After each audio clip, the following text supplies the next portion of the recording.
come forward, sir?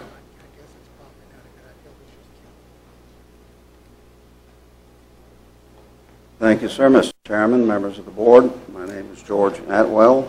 I live at 16023 Colonial Road in Milford, and that is in the Mattaponi voting district, as I recollect. I want to say to you very plainly, up front, without any equivocation, that I have gone over your agreement with the YMCA, and in my opinion, you have been had.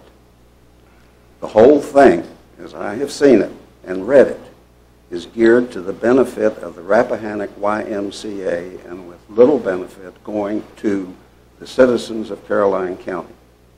I almost feel like saying that my high school senior business law class could have written a better contract than this one is.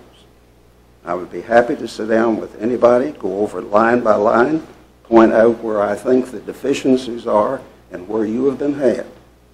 And I think it is unconscionable to pledge a public school to borrow money for a gift. And that's what this is. It's not a loan. And if you ever get it paid back, as I told Mr. Thomas some time ago, I'll bake you a cake. And again, I would be happy to sit down and go over this contract as I see it, my opinion, with anybody, including your attorney. Thank you. Thank you, Mr. Atwell. Is there anyone else who would like to speak at public comment? Is there anyone who would like to speak? Hearing none, we'll move on. Thank you, Mr. Fincham. You have public hearings. We're going to do, Mr. Emerson, we are going to do one public hearing for all three of these. Okay. I was asking. Mr. Fincham. Mr. Chairman, members of the board, you have before you tonight collectively 3 sets of text amendments for public hearing, all related to rural resorts and accompanying uses. The proposed amendments generally would be TXT 10-2013, which would be to amend Article 2, Section 2, which are the definitions chapter, to add a definition of rural resort and to amend the definition of a general store. TXT 11-2013 would amend Article 4, Section 5 to allow 3 uses by special exception permit from the Board of Supervisors. Those being rural resorts, general store, and museums. Your last text amendment would be TXT 12-2013, which would be to amend Article 15, Section 8, to establish development standards for the rural resorts as well as general stores. And in that last amendment, you're moving standards that are, in part, are currently contained in your definitions out of the definition chapter and into the development standards. And at the same time, getting a little more restrictive in terms of eliminating gasoline sales as part of that use. As the board is aware, this is before you. It came to the county as an economic development initiative through the Department of Economic Development. Pursuant to that, staff prepared and has had a number of meetings through the Planning Commission, held public hearing at the Planning Commission, vetting these issues, which resulted in a recommendation from the Commission by a vote of 4-1 to recommend these text amendments to the board for consideration. Mr. Smith was not absent, or was absent the night of the vote of the Planning Commission. You have a number of items in your packet related to concerns that were raised by neighbors and others related to the proposed amendments. I believe you also have a letter that was received today in the county administrator's office, again addressing some concerns from an abutting property owner. With that, staff will address any questions that the board may have. I'll refer back to you, Mr. Chairman. Thank you, Mr. Fincham. At this time, do board members have any questions for Mr. Fincham before we open the public hearing? No questions? Thank you, Mr. Fincham. We will open the public hearing for Text Amendment 10, 2013,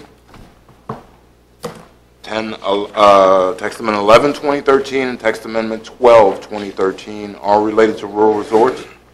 At this point in time, the public hearing is declared open. Is there anyone who would like to speak regarding this matter? Yes, sir. Sergeant Major, feel free to come forward.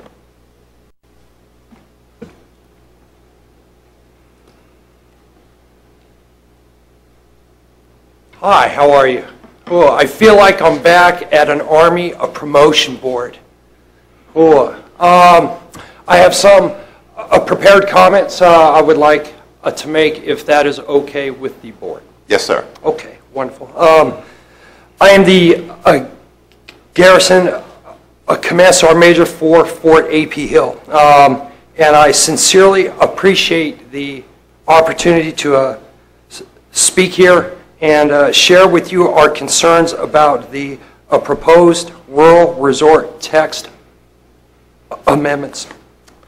As you are aware, Fort A.P. Hill's significant mission is to provide warriors the most challenging and realistic training that we can provide at A.P. Hill. We have several folks here. Yes, sir. You can feel free to use your Sergeant Major voice. Okay. We have the same kind of condition, I understand. Okay. Feel free to use your Sergeant Major voice. So I'm just going to set that there then and just kind of go off cue. We have there you go. A lot of folks that train at Fort A.P. Hill every single day. It is not just Army, it's not just National Guard. It is a joint force, a regional training center. What we also do and what also happens on A.P. Hill is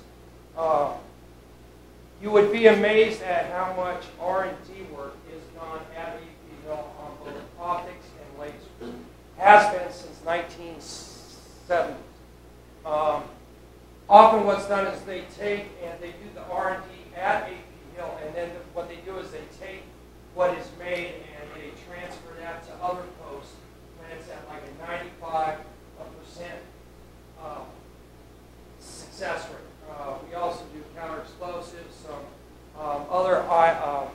some other important R&D work that also impacts our counter IED. So it's important to understand that it's not just the folks that come through there and train and fire and move around, but it's also the R&D that happens there every day. And that's one of our primary concerns about this, what is going on. While it is our understanding that the text amendment would not guarantee a landowner's by right ability to develop called a rural resort, this amendment does concern us. We do not have a good understanding exactly what such an amendment would allow or what precise parameters there would be on a rural resort. This particularly important proposal relates to potential issues in our immediate backyard. As you know, we have several programs in place that we really absolutely rely on the joint land use study that's currently going on now, which I understand the board is absolutely aware of. But it's about joint use. It's about being a good neighbor between Caroline County and us, and how we can grow and be mutually beneficial. And that is absolutely critical from not only now, but years from now. As I've stated to several folks, as the military district of Washington grows, as the National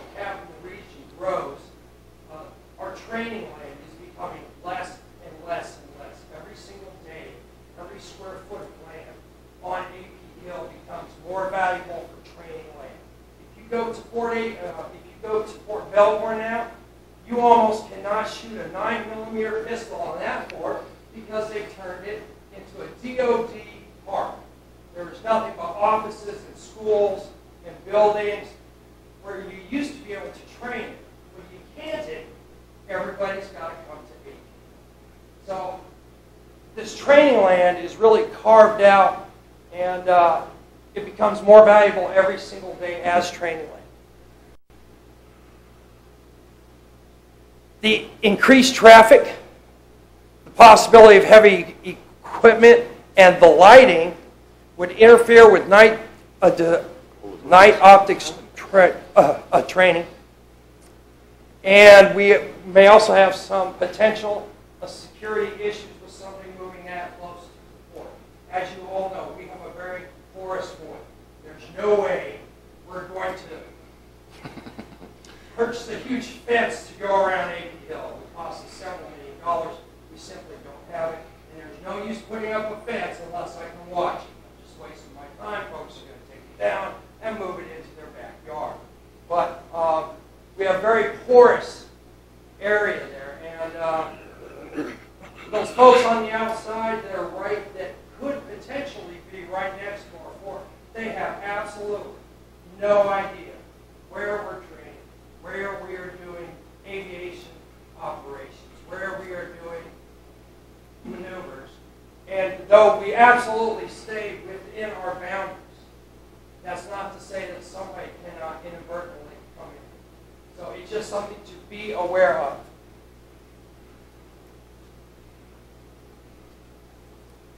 Relative to the installation's north side, as we have indicated in previous comments, Fort A.P. Hill is absolutely concerned that a proliferation, I love this word, of activities with the current resource-sensitive area will erode or jeopardize that important designation.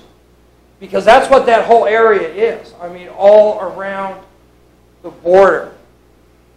And once you give that up once, you kind of set a precedence to allow this to continue to happen around the border areas.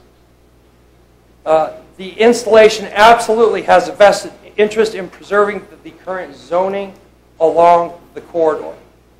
I have already discussed the joint land use study, and we believe, though Caroline County has not yet submitted, to the best of my knowledge, your recommendations to that, we also absolutely believe that this is the type of action that absolutely needs to be included within the JLUS. That's what it's for. That's what the joint land use study is for, is to take this stuff and to grow together so we can support you and in Caroline County can support us. So with that said, I'm absolutely not a public speaker. I hate scripts. I would rather speak off. Are there any questions that the board has? I don't believe we're going to ask you any questions, Sergeant Major. At this point in time, we just want input from you. Just for the record, you exceeded your time limit by a considerable amount. I'm sorry, sir. But your service definitely allows that. So we thank you for your time, and we're going to continue with the public comments. Yes, sir. I believe if we do have a question, we will ask you to come back, if that's okay with you. Outstanding. Thank you, sir. Is there anyone else who would like to speak regarding the text amendments for proposed rural resorts? Is there anyone else who would like to speak regarding the text amendments for proposed rural resorts? Last call. Is there anyone who would like to speak? Hearing none, the public hearing is declared closed. We have a letter, I think Mr. Fincham mentioned, from Gil and Judy Shelton. And we did have the comments that the Sergeant Major referenced as part of your packet. Only they were sent from the Colonel Dargle. So we have those. Any questions from Mr. Fincham at this time? Mr. Taylor? Yes. Did you close the public hearing? Yes. Oh, did you? Okay. I'm sorry. I didn't hear. Okay. Yes, Mr. Fincham. What recommendation, again, for clarity, did the Planning Commission make in regards to the text amendment? The Planning Commission's vote was 4-1, with one absent, forwarding the text amendments with a recommendation for approval. Okay. And can you just briefly speak to what their thought process was in sending it to the board, recommending that we approve it? There were a number of discussions related to issues, the Fort A.P. Hill issue, parcel size,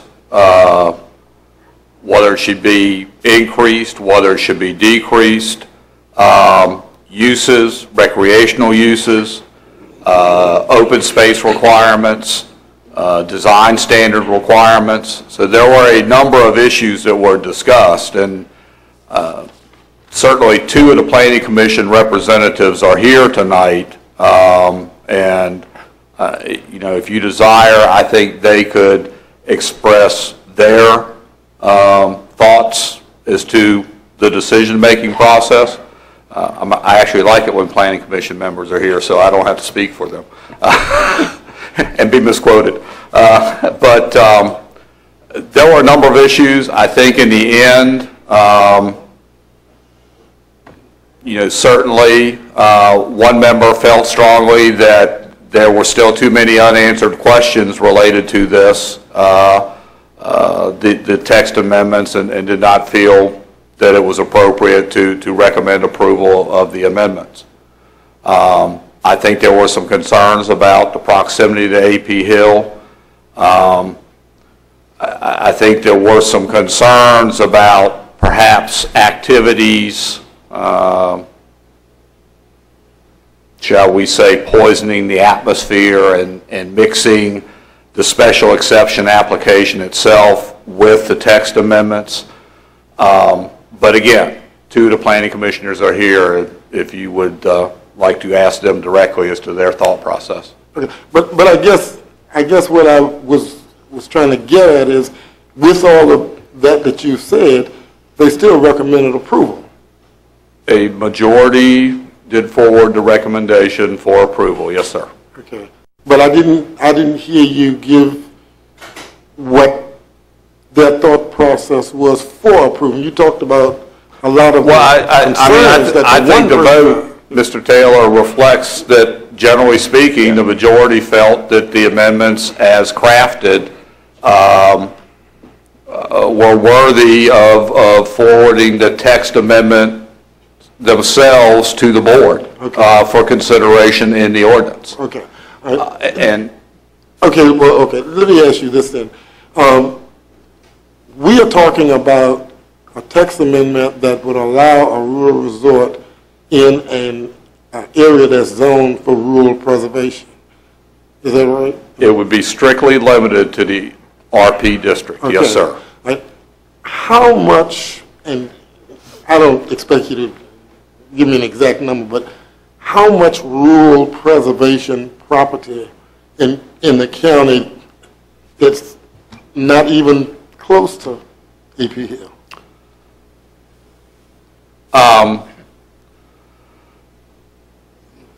Roughly speaking, I'm going to estimate that approximately 80% of the county's land area is either rural, is zoned rural preservation.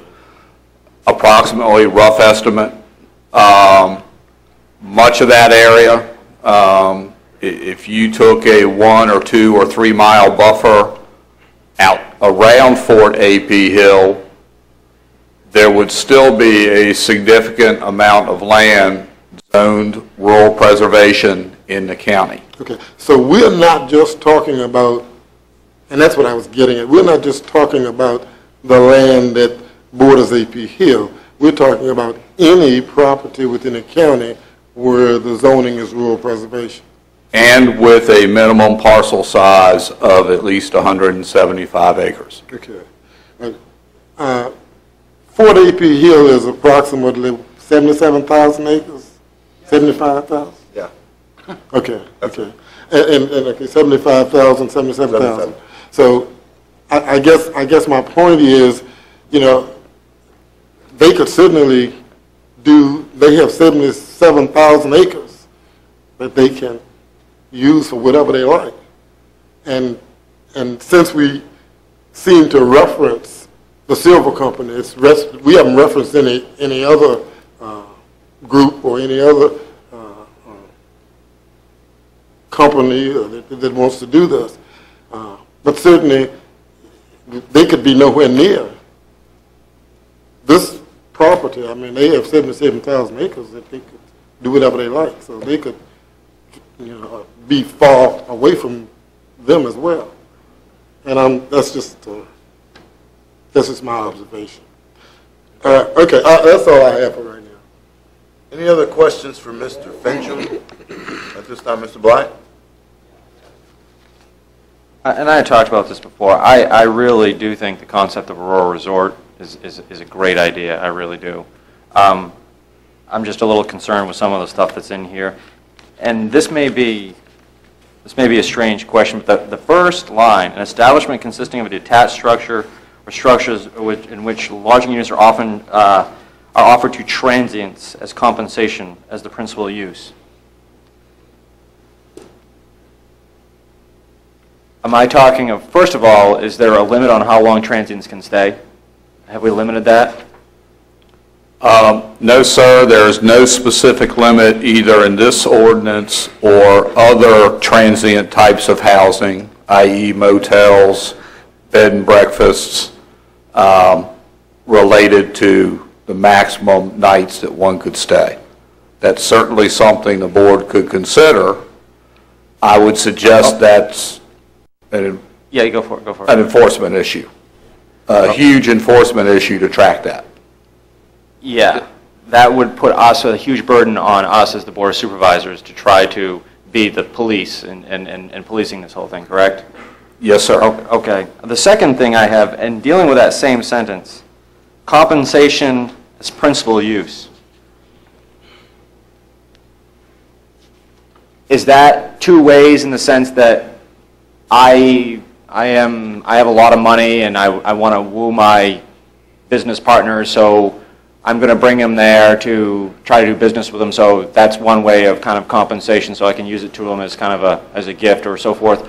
Or does it include a second way where, let's say that because I'm kind of curious here, is compensation, I mean, does this include something where I could set up, like let's say I want to build one near Mattaponi Springs, beautiful golf course in Caroline County, beautiful golf course, okay? So I want to set up a rural resort somewhere near Mattaponi Springs. Can I, under this ordinance, charge as a rural resort? Does it include both? Can I charge money to stay at the rural resort? Because it says it's compensation. I'm wondering.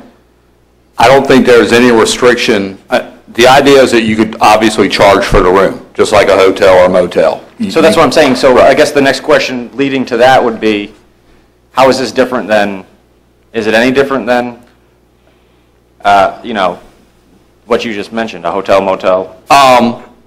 The idea behind most resorts that we looked at is that there is a recreational component to that, which is what we try to include in the definition. But the idea that we have found behind most resorts is that there's some activity that actually brings people to that facility. You know, hiking, horseback riding, other type, you know, multitude of recreational facilities that they can enjoy and as part of that stay. Okay. The general store and the museum, are they all tied in? They have to be at the rural resort, or can they stand alone? So those can be standalone. As written, each one of those is a separate special exception use in the RP district. So I can set up a general store somewhere in the middle of it without any rural resort, correct? Is that what you're With special exception permit from the Board of Supervisors. And the museum as well? Yes, sir. Okay. I guess my next question is what happens, and you may not know the answer to this, but I set up a rural resort for whatever, for business near Mattaponi Springs or something like that, and it doesn't work, it fails. Will that special exception transfer over to the next purchaser? What would happen in that case if this thing fails? If there was a subsequent purchaser and they would have to go through the process? They continued to run that facility and the use did not lapse for a 12-month period of time, then they could pick up the use and continue the use. If the use ceases, if a special exception use by ordinance ceases to operate for a 12-month period of time, then the special exception permit is void, and the owner or subsequent owner would have to come back through the process and secure a special exception permit from the board to again operate such a facility. Okay. The next question, yeah.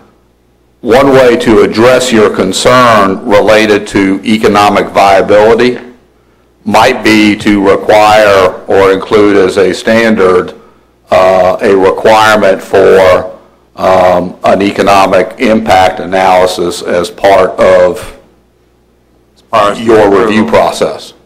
Okay. So you could then, which is consistent with the public health, safety, and welfare standards of the Code of Virginia to ensure economic viability and expansion of tax base. Okay. The next question I have for you says on number 3, a minimum of 75% of the portion of the property subject to special exceptions shall remain as open space. Yes, sir. Okay. So what exactly can I do with that open space? So 75% is open space. I got a bunch of trees on it. I want to cut them down because it brings me in money. I'm just kind of curious. Can I do that under the open space? I mean, this is just a... Certainly, you could timber trees. There are also buffer requirements written in here. So within those buffers, you would have a limitation on clearing trees. Can I farm it? Sure. If your working farm was part of your resort, I think the idea is that it is passive and active recreational uses within the open space. But we don't have anything defined here as to what we can and can't do with that open space, is there really? Question. I think you could look at that as part of your special exception permit application, which is, you're looking at it to see whether the proposed uses make sense, and understanding some of the written language or letters back and forth concerning uses. I think you could argue that there are some discrepancies between some uses and the potential rural resort, Purpose. Again, on a case-by-case basis. Okay. All right, that's all I've got for now. Thank you. Mr. Seeley? Mr. Chairman, I guess my questions are along the same line of when the caretaker could technically stay there and be paid by having a room there, technically. Is that not true under the ordinance?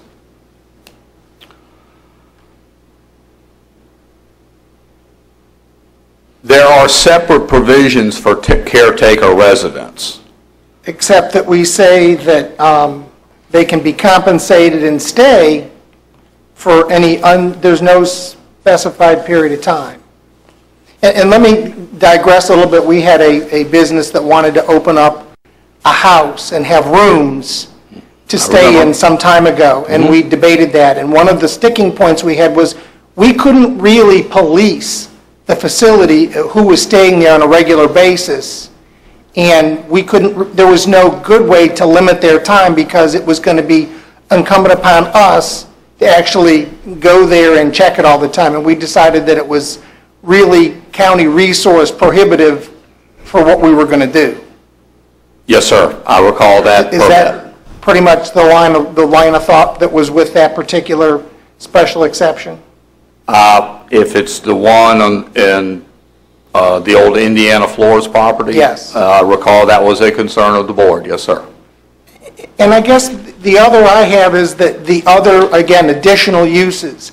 If there were already uses there, golf course, if it was on the river, but my other concern is actual county resources, fire and rescue, sheriff.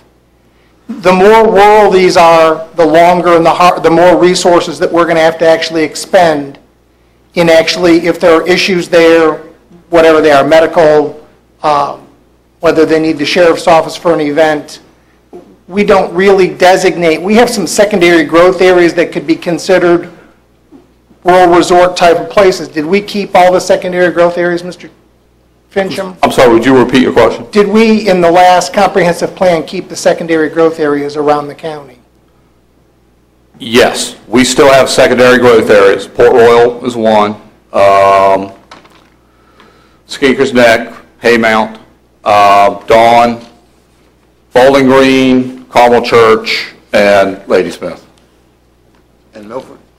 And Milford? Milford is part of Bowling Green, Milford, I'm sorry. Yes, sir. They are separate within the same sphere.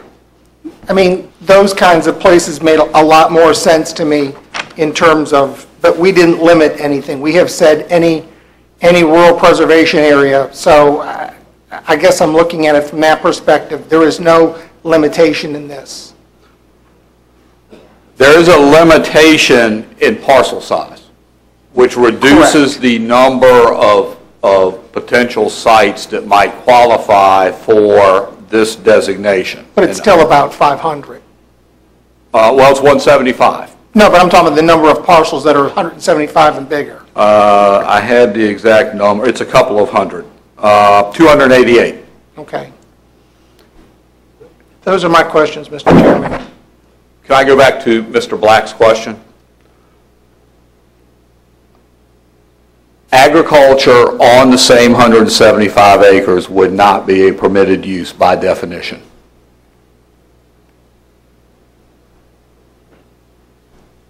Mr. Underwood? I have no questions, Mr. Chairman. Mr. Akers? Can I ask one more? Oh, sure. We talk about many of the issues that could arise if we approve the rural resort in the rural preservation zone area. But this only will be done by special exception. Is that right? As written, As written. it would be special exception. Yes, sir. So we could address many of the concerns that supervisors have by the special exception, because every request is going to stand on its own merit, so to speak. What might be allowed in one area may not be allowed in another area if the rural preservation area has characteristics that make it not feasible for a particular place. Is that right? Your evaluation would be on a case-by-case basis based upon the standards that are in the ordinance. Okay. So there's no blanket way to say whoever comes with a request, it's going to be approved. It's going to be based on the individual request and the characteristics that are particular to that request. That is the way the process works, Mr. Taylor. Yes, sir. That's all I have. Theoretically. Theoretically. And the reality is, once we start approving disapproving special exception requests based on the text amendments that we create, we would be basically setting a precedent. Because if you approve Mr. Seeley's special exception with 175 acres near his house, I'm going to want you to approve the 175 near my house, which is similar, but no two things are exactly the same. That's a hypothetical question. You don't have to answer it. Because realistically, if I approve one, the next person is going to come and say, well, you approved that, mine is the same, but hypothetically, each one is different. Hypothetically, and I would argue, That's all I'm saying. That's all I'm saying. That's all I'm saying. That's all I'm saying. How does the board wish to dispose of this matter? Please. Mr. Chairman, I make a motion, we not approve special exception 20, text amendment 2013. You want to make a motion to not approve? Can I do them all, or do I need to do a, individual motions. Mr. Emerson says there's an individual to motion. not add to the text amendments, to not approve this text amendment? You don't want to try to change them to make them better, or you just don't want to do them at I all? think it's way too complicated to just start picking at it. Okay.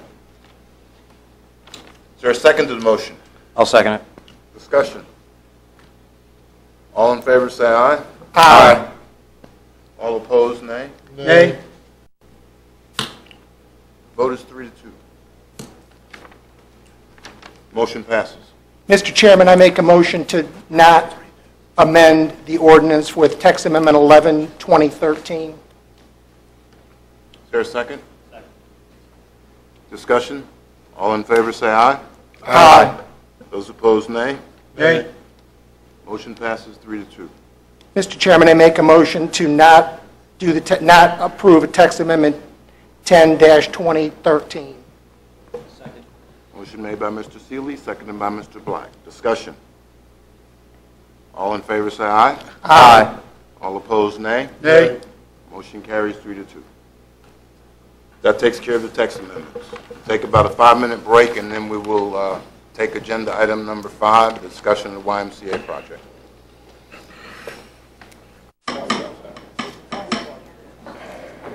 Where did Mr. Taylor go?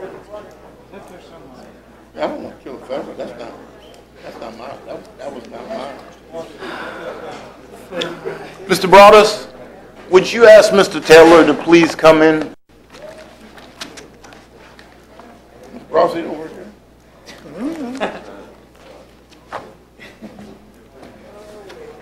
No, I lost my agenda. Thank you so much, Mr. Broadus, and we know you're not a county employee, but we appreciate your help.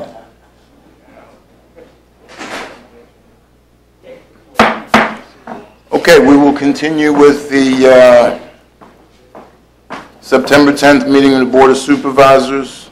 Mr. Underwood, I understand you had a question or comment you wanted to make. Yes, sir, Mr. Chairman. I would like, excuse me, I'd like to have the opportunity to make a motion to send this language back regarding rural resorts back to the Planning Commission. I certainly don't want to kill the whole process. What I want to do is to make sure the language is tighter than it is, so I can take a second look at it. But I certainly could not move it forward at this point. Second. Would you be ready at this particular time to say what the specific language is, or would we need to discuss it more? I'd like for us to discuss it more. Certainly, I think as a good neighbor to AP Hill as well, I think we just need to make sure that we're trying to do the best we can to be that good neighbor and vice versa. We're trying to be a good steward to a company that can definitely bring benefit to Caroline County. Then your motion would be to, based on those comments, to have an additional discussion at the Board of Supervisors level to identify specifics, to then send it back to the Planning Commission for review? Yes, sir, Mr. Chairman. Okay. Is there a second to that Second. motion? Is there discussion on the motion to I would imagine, have a new rural resort text amendment proposed to the Planning Commission. Discussion? All in favor, say aye. Aye. All opposed, nay. Nay. That motion carries 3-2. Mr. Chairman, can we ask why there's only 5 votes? The chair has chosen not to vote to allow for, or to not have a tie. Moving on to agenda item number 5, Mr. Cully, if you could put that on for the September 24th meeting. Agenda item number 5 is the discussion of the YMCA project. And I think Mr. Riley is here. Mr. Riley, good to see you. We had a discussion at our last board meeting. Unfortunately, you were not able to attend. If you would like to come forward, I believe that there are some questions that the board members would like to ask. Mr. Chairman, members of the board, it's great to be here, and I will be glad to answer the questions to the best of my ability.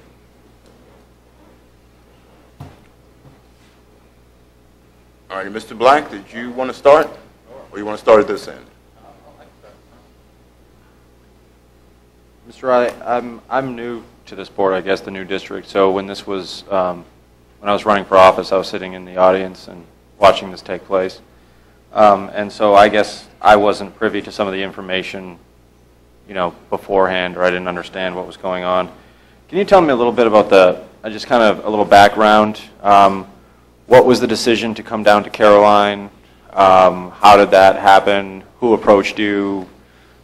Just for starters. Well, the YMCA is given a geographical territory by the National Y, and back in 1973, when the YMCA received its charter, it was given the Planning District 16 as its territory, which, as you know, includes the counties of Caroline, King George, Spotsylvania, Stafford, and the city of Fredericksburg. Our board of directors in the early 90s developed a strategic plan which called for trying to strategically locate a YMCA in each one of these jurisdictions to adequately bring our goods and services to the citizens of each one of those localities. So certainly Caroline, King George. We started in South Stafford on Butler Road, and that's kind of the flagship Y, if you will. And then in 2003, we established a YMCA in Spotsylvania County. I believe you remember at one time, I believe. And in 2008, we established a YMCA in King George. And there was interest in Caroline County to try to see if the YMCA would be willing to come down. And certainly we were eager to locate in Caroline County. So it was a mutual agreement and desire for not only the county, but for the YMCA to locate in Caroline. Okay. I guess the question is, so your districts includes basically like the George Washington. You said it was like Fredericksburg, Spotsylvania, Stafford, King George, Caroline. Is that pretty much? That's correct. Okay. Previously it was a Planning District 16. And, now it's George Washington. Right. And your first one was it South Stafford. South Stafford. Now was that that YMCA was that paid for with fundraising? Because I've got a bunch of the minutes, since I wasn't privy to, you know, a lot of stuff. I asked for the minutes from county staff of all the meetings that you guys had that were discussions dealing with the YMCA. And I think you said you had here in some of the minutes that I think that one was the one you guys actually raised money for, correct? And you raised, was there government money in that or no? No. So you guys raised that ahead of time? Land was donated by John Lee Pratt, and the founding board raised the money to get that Y started, yes. Okay. Now, like as far as how many YMCAs do you have in the George Washington Regional Commission area? We have 3 currently and soon to be 4. So you have the one in Spotsylvania, which I was never a member of, by the way. You have the one in sorry, Stafford. You have the one in Stafford. Yes. Okay, and then you have the one in King George. Correct. And then the one here.